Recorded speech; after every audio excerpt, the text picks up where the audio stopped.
A big hello to everybody who's watching this video. I am going to be recreating a mixed media cat inspired by Nika, or Nika in Wonderland. That is her name on YouTube. This project took me about 3 hours to complete, and I wanted to do a voiceover on this just because I wanted to explain the process a little bit, so hopefully you guys don't mind. If you just want to watch the video, you can just mute the sound and don't have to listen to me. But anyways, my sister sent me this picture because she wanted me to recreate this as her birthday present on a canvas. And I just absolutely love this. There was so much that I wanted to keep the same, so much I wanted to make different, and so much that I had to make different because I didn't have the same materials that Nika used. So I am just using a framed 8x10 canvas from the dollar store, as well as Walmart stencils, and my own gesso, which I will leave a link to the video I found the recipe on, as well as just the recipe itself. Of course, I will also link Nika's mixed media cat to in the description, so you can go check that out as well if you'd like. So normally I would coat the whole canvas in gesso before going over with the stencils, but I decided that I wanted the stencils to be a little bit more subtle once I went to paint the canvas. So I decided to do all the stencil details first and then let it dry and go back over it with a full coat of gesso, just to make it so the patterns weren't as raised. It kind of gave it a more softer and subtle look. I also added a little bit more texture to the canvas by just using my mixing knife to just kind of pat at the gesso to kind of give it that raised texture that kind of reminds me of concrete. And I just did this to add a little bit more interest to the canvas. And one thing I've noticed with using acrylic sprays, which is what I'm going to use, is they definitely perform a lot better on more textured surfaces. So the gesso is pretty much just going to help with the fact that it's going to be a water media. So now I am making my acrylic sprays here, and the colors are Petunia Purple, Diva Pink, I believe Apricot, and Yellow Flame, and they are all by the brand Apple Barrel. I'm also using just dollar store spray bottles and filling them almost full with water. I leave enough room to shake them and make sure that the caps will fit on them and everything.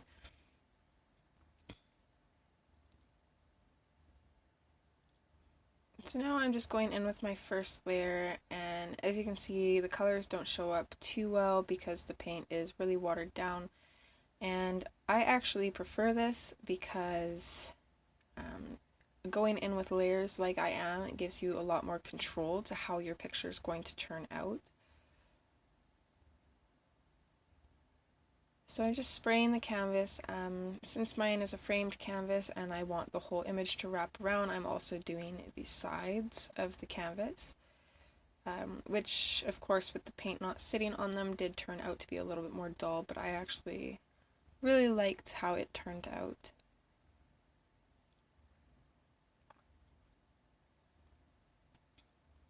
So that was my final layer, and now I'm taking my Canson mixed media book and I'm ripping a page from it.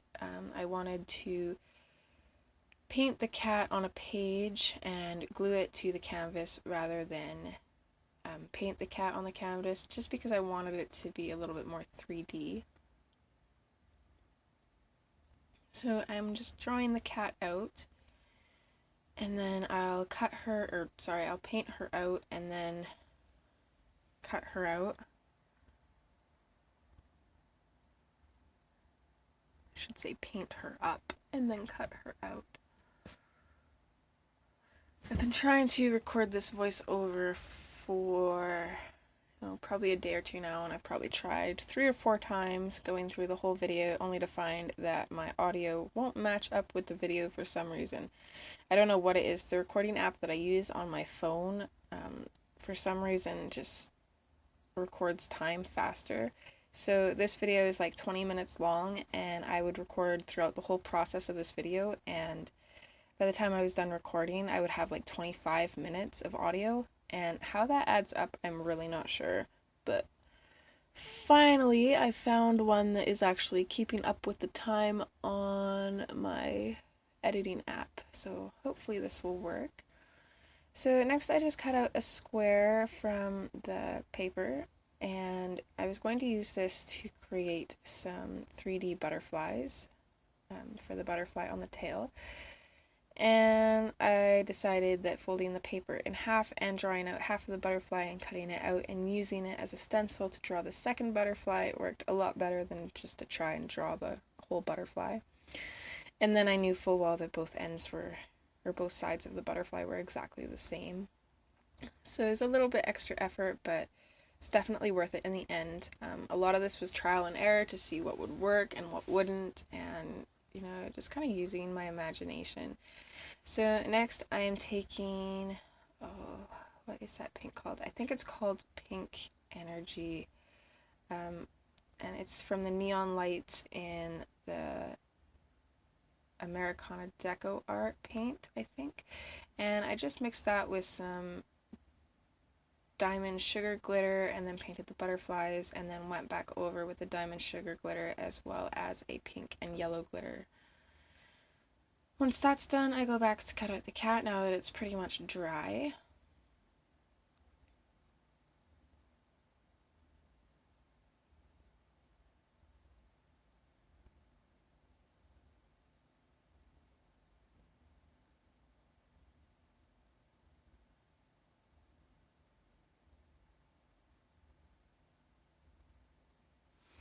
And then just kind of seeing how it'll lay on the canvas and marking out where I want it to be. After that, I'm going back in with a baby pink colored paint by Folk Art. And I believe Nika used stencils to create her pink diamonds in her mixed media paper. But I didn't quite have any stencils that I really liked, and I wanted to have a little bit more control over the pattern as well, and just a little bit more space to be creative with. So I decided to kind of do my own thing and just kind of go with how I felt.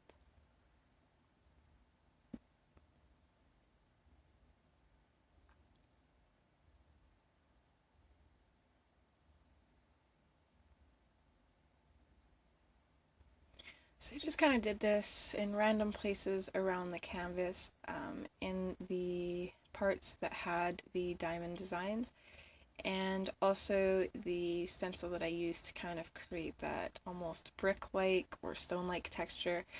I just go in there and just kind of add pink to just random lines in the pattern, just to kind of balance out the pink in the canvas as well as bring out those lines just a little bit more. And then also on the area that I kind of created that concrete texture, I go in and I just kind of paint the very top of the surface just to make it stand out a little bit more. And it kind of gives it a little bit of differentiation from the background as well.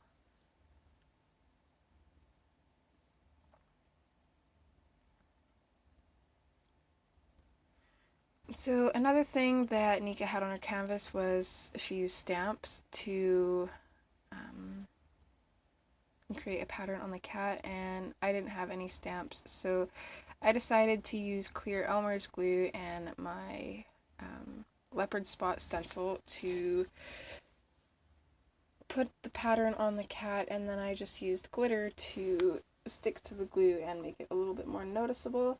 And this actually worked out really well too, because one of my sister's requests were that it be super glittery and sparkly, so hopefully I was able to accomplish that without the glitter being too overpowering, and just enough to add a bit more interest to the canvas itself. So going back to the butterflies, I'm just going in with some Americana Lamp Black paint, and I'm just putting in some designs to add some more interest to them.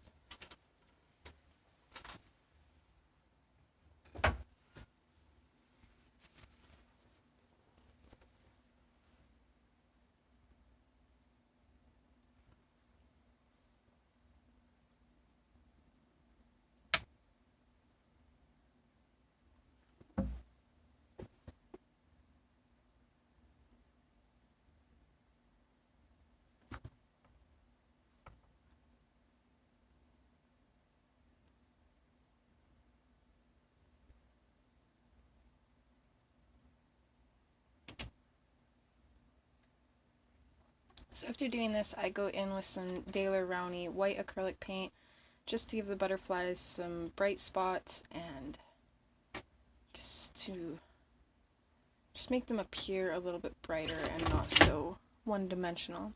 I also apologize for any background noise because my little kitty is in here sabotaging the voiceover. So next, I also didn't have a stencil for the outside of the canvas like Nika did, and I wanted to do something similar and add a little bit of black to the canvas and not just the cat. So I'm just using a fan brush that is actually for nail art and is super cheap, as you can tell because the head doesn't stay on it. And I'm just using some thinned out black paint by Apple Barrel to create some kind of ink splatter on the page or on the canvas. And then I'm just going back in very carefully and just putting in a little bit more ink splatter in the area where the paper was, just to make it kind of gradiate towards the center.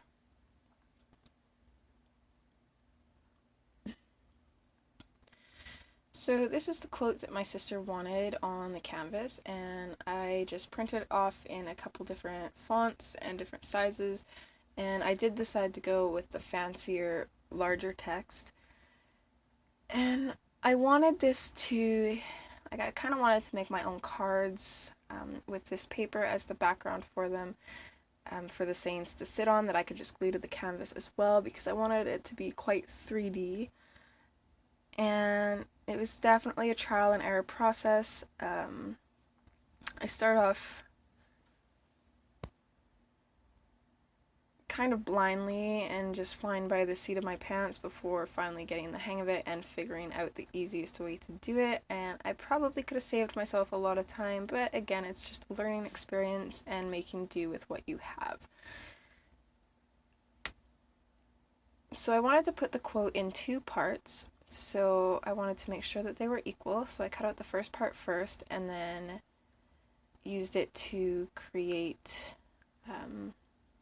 an equal sized second part, and then I also just cut out 2 smaller parts just to use them, just to add a little bit more to the canvas. You'll see later on what I do with them. So here I'm using charcoal pencils on the back of the paper just to kind of transfer the font onto the pink paper that I wanted to use, and that method works really well. I love doing that, but I probably shouldn't have done that right away, because I realized that trying to get that font perfectly onto the cardboard cards that I'd made with the cereal box, it just wouldn't really fit on there easily. So I do go back later and I actually just glue the little cardboard cards to the paper first before putting the font on them. I also tried to hot glue the cardboard to the paper, but it took so long to try and get the placement right, and I was using my light to kind of try and see through paper, and it just was not working out, and the hot glue dried before I was actually able to stick it to the paper. So here I'm cutting out a whole new piece of paper. I did put hot glue on the other card just to kind of raise it up a little bit, just so they weren't too different, and now I'm just going in with my clear Elmer's glue and a paintbrush just to evenly distribute it onto the cardboard. And then stick it to the paper and then put some heavy books on top of it, and I left that for a couple hours, and then I came back and just cut around the cardboard. And as you can see, this worked out absolutely perfectly, and it is what I should have done from the start. But again, learning process. I will know for next time, that's for sure. So now that I got my cards, I'm just going to do the same thing and reapply the charcoal pencil and then transfer the writing onto the card.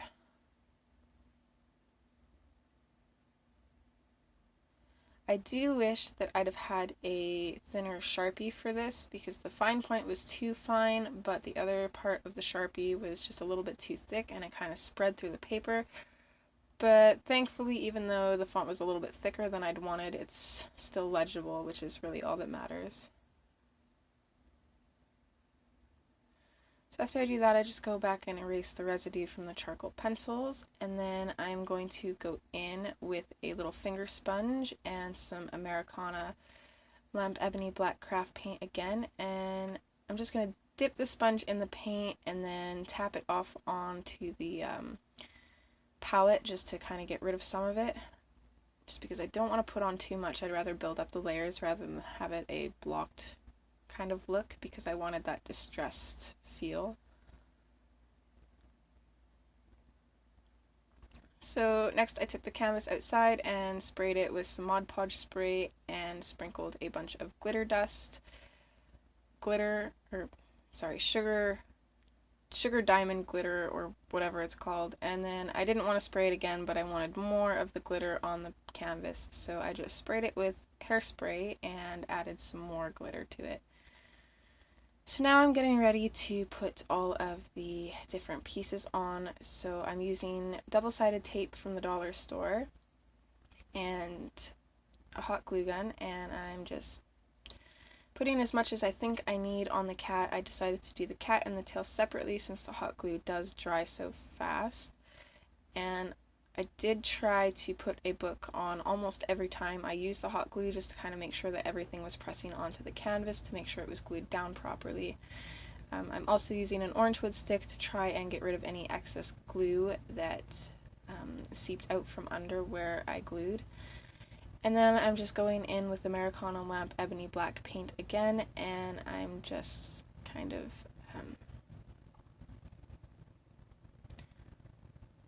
I don't know really what you would call this. I'm just making sure that the side matches where the cat's sitting, so the cat kind of wraps around the canvas. So that's one of the reasons why I absolutely love using framed canvases, is because I love the 3D look, plus they're super easy to hang. So I added some whiskers, and now I'm going back in and just adding some double-sided tape to the little cards that I had made.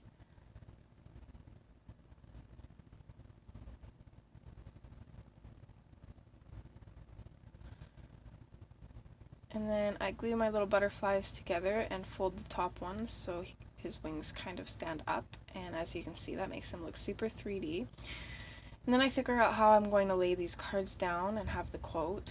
So after I do that, I remove the other side of the double-sided tape and just hot glue the rest of the cardboard. And like I said, I try to put a book over for just a couple minutes every time I glue something to the canvas. I find that it just makes sure that your stuff's not going to come off right away, if ever. And I do plan on going over this a couple times with a sealer to protect it from any weathering and just to kind of keep everything together. I always do that with any of my mixed media canvases or paintings that I plan on giving to people or keeping and hanging up. So here you can see the finished product, and the canvas is just super shimmery and the kitty is glittery, and I just absolutely love how it turned out. It's so similar to Nika's and yet so different that it definitely has my own style to it. And I know full well that my sister is absolutely going to love this, because I know that I would love to keep it for myself, especially being such a cat fanatic. But I'm super glad that she wanted me to do this, because it's been a while since I've done any mixed media projects, and I thoroughly enjoyed this, and I hope you guys did too. Be sure to go over and check Nika's video as well as any other videos that she has up. She is extremely talented. I hope you guys enjoyed watching, and I'll see you in my next video. Bye!